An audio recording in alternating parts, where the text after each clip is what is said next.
बोलिए श्री सतगुरुदेव भगवान की जय। सच्चे दरबार की जय। आशु पिता भगवान की जय। गुरु प्यारे साधकों, आज का यह अनुभव है, यह बहुत ही खास होने वाला है। यह अनुभव खास क्यों होने वाला है? क्योंकि गुरु महाराज जी ने इस अनुभव के अंदर कुछ ऐसा बताया है जिसको हमारा समाज बहुत ही निम्न दृष्टि से देखता है। गुरु महाराज जी ने उसके लिए कितना कुछ बयां किया, उसको कहां से कहां महाराज जी ने बिठा दिया। आज कुछ हम ऐसा ही इस अनुभव के माध्यम से श्रवण करेंगे। तो क्या है वह? तो चलिए बिना किसी देरी के श्रवण करते हैं इस अनुभव के अंदर। यह जो अनुभव है, इसका टाइटल है नारी ही सतयुग लेकर आएगी। जी हाँ, गुरु महाराज जी ने एक नारी के लिए कितना अच्छा शब्द महाराज जी ने यूज़ किया कि नारी ही सतयुग लेकर आएगी। महाराज जी कहा भी करते हैं कि इस सृष्टि की रचयिता माँ जगदम्बा है। मतलब बड़े से बड़े अवतार को भी माँ के गर्भ से होकर आना पड़ता है। तो चलिए सुनते हैं आज इस अनुभव को। इसमें कहा गया है कि नारी कहने के लिए तो आज किसी भी क्षेत्र में पुरुषों से पीछे नहीं है, लेकिन आज भी वह सबला न होकर अबला ही है। एक दिन साधना करते हुए मन के भीतर नारी उत्थान से संबंधित ऐसे कई विचार चल रहे थे। उस क्षण मैंने प्रार्थना करते हुए कहा, गुरुदेव, आज समाज में नारी की स्थिति बहुत ही दयनीय हो गई है। हमने आपके भजनों में सुना है कि एक समय आएगा जब नारी ही अग्रणी होकर समाज को उत्कर्ष की ओर लेकर जाएगी। वह समय कब आएगा? नारी को दोबारा उसका सम्मान कब मिलेगा? कब वह समाज में फिर से सिर उठाकर चल सकेगी? नारी पर अत्याचार करने वालों के हाथ कब रुकेंगे? वह फिर से सशक्त कब बनेगी? हे गुरुदेव, हम जिस समाज में रहते हैं वह नारी को सम्मान की दृष्टि से नहीं अपितु भोग की दृष्टि से देखता है। यह कहते हुए मेरा गला भर आया और मेरी आंखों से आंसू भी बह निकले। उसी समय मुझे गुरुदेव की एक दिव्य वाणी सुनाई दी।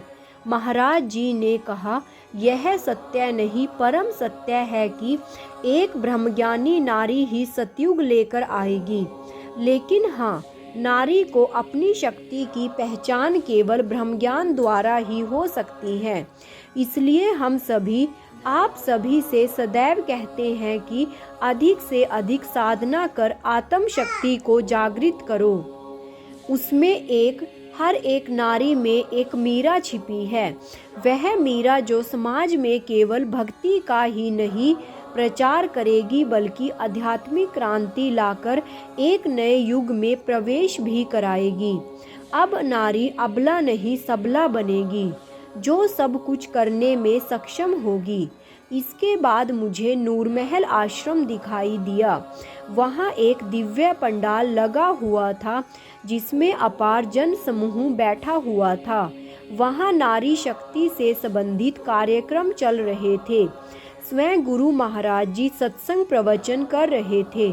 उनके द्वारा कहे गए एक एक शब्द को वहाँ बैठकर प्रत्येक व्यक्ति बड़े ही ध्यान से सुन रहा था। चारों तरफ अंधकार छाया हुआ था, लेकिन जहाँ जहाँ नारी विराजमान थी वहाँ प्रकाश दिखाई दे रहा था। फिर मुझे भगवान शेषनाग के दर्शन हुए। मैंने देखा कि उनकी छत्र छाया में हम सभी साधक साधना की अवस्था में बैठे हैं। उनके फन हमारी रक्षा कर रहे हैं। जैसे जैसे हमारी साधना प्रगाढ़ हो रही थी, वैसे वैसे भगवान शेषनाग के फन का आकार विस्तृत होता जा रहा था। अतः गुरु महाराज जी ने कहा कि आने वाला कल बहुत अच्छा होगा। नारी सतयुग लेकर आएगी।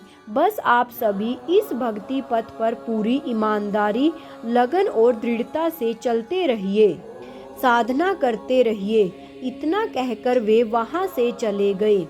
साधना से उठकर मन को बहुत शांति मिली। अब बस डटकर साधना करनी है, न केवल अपने लिए बल्कि पूरे समाज के लिए। यह जो अनुभव है यह है सुशीला कौर जी का, जो कि रहने वाली है जालंधर पंजाब की। गुरु प्यारे साधकों, महाराज जी ने इस अनुभव के अंदर कितनी अच्छी बात कही है। शायद हमने अपने जीवन में यह बहुत काम आएगी। महाराज जी ने कहा है कि आने वाला समय बहुत ही अच्छा होगा कि नारी सतयुग लेकर आएगी। महाराज जी ने किस नारी की बात यहाँ की है?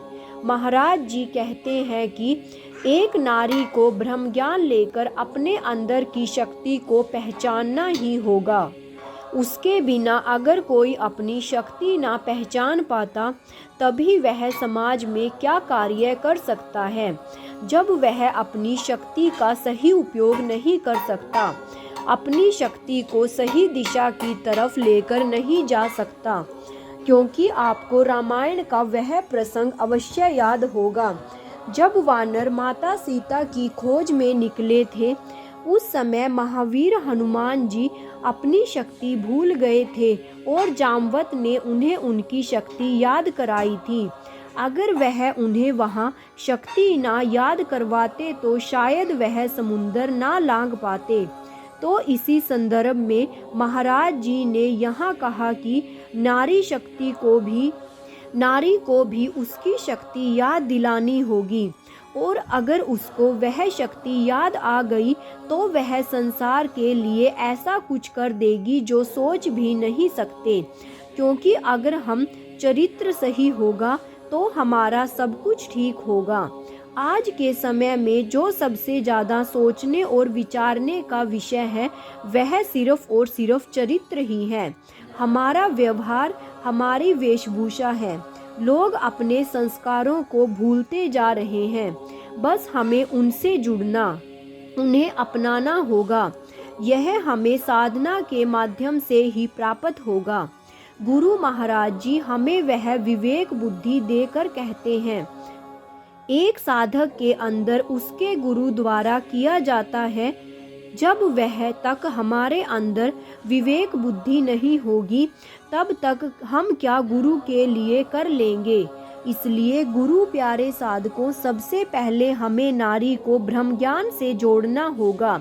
अर्थात गुरु महाराज जी की कृपा से हमें ब्रह्म ज्ञान को प्राप्त कर अपनी सोई शक्तियों को जगाना होगा। तभी हम समाज के लिए कुछ कर सकते हैं। और आगे भी महाराज जी ने कितना अच्छा समझाया कि आप सभी को निष्ठा से इस भक्ति पथ पर चलना है, पूरी लगन से इस भक्ति पथ पर चलना है और साधना करते रहना है। गुरु महाराज जी हर अनुभव के माध्यम से हमें यही समझाते हैं कि हमें साधना कभी नहीं छोड़नी, निरंतर साधना करनी है। ऐसी प्रगाढ़ साधना जो हमारे इष्ट को हम तक पहुंचा दे, जो हमें हमारे इष्ट तक पहुंचा दे।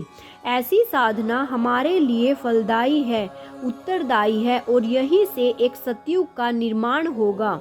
इसलिए गुरु प्यारे साधकों, मैं हर वक्त हर अनुभव में आपसे एक ही प्रार्थना करती हूँ कि आप निरंतर ध्यान किया करें, गुरु महाराज जी से जुड़ा करें, गुरु महाराज जी के सत्संग विचारों को सुना करें, ताकि आप हमेशा गुरु महाराज जी से जुड़े रहें और आपके इर्द गिर्द एक ऐसा ओरा रहे जो दूसरों को भी सकारात्मकता दे।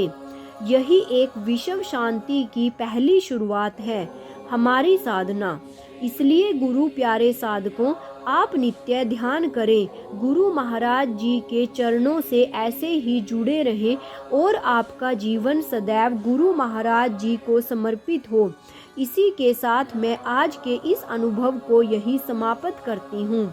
मिलते हैं कल फिर एक नए अनुभव, नया प्रसंग लेकर, जो हमारे जीवन में एक नई उमंग, नया अनुभव प्रदान करेगा और गुरु महाराज जी की कृपा हम प्राप्त कर सके।